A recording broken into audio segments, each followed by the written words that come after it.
Yeah, that's right, Arda and CJ. That's what we've been hearing throughout the day.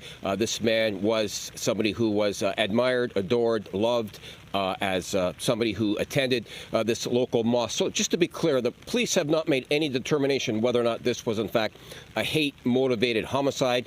They will collect all their evidence and then at some point in time make the determination what the motive was. What we know from Durham Police was that they responded to this area here on McGregor, just west of Simcoe, yesterday at 4:20 p.m.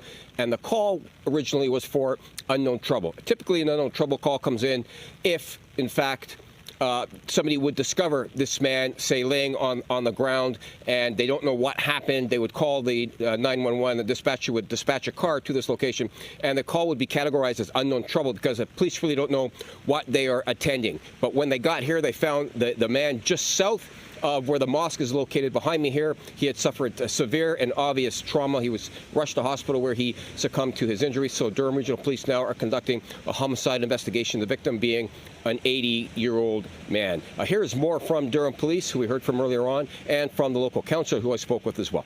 Here's both. I can't get into the specifics of the attack itself or what we expect to be an attack, but the investigators are looking at all of the factors that went into what exactly transpired prior to this male being discovered. And where was the man found? Can you just describe a bit more? Was he on the street? Was it a laneway? Was it on the property of the mosque? Absolutely, yeah. So he was found on a residential property in the area of Oshawa. It was a private residential area. Obviously, there's a lot of grief right now, but there's also a lot of reflection too. This was an individual that I heard from quite a few members of this community was someone who, for people who are new to Oshawa, often this was someone who made them feel warm and connected and helped them to feel like they were able to put their roots down.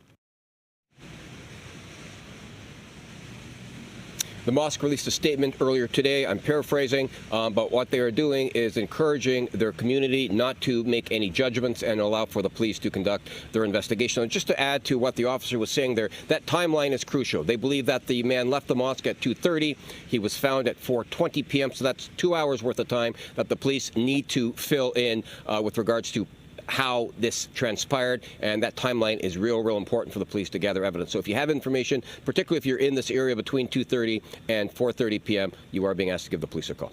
Let's send it back to you guys. Important to note the time. Steve Ryan reporting live in Oshawa. Thank you for the update.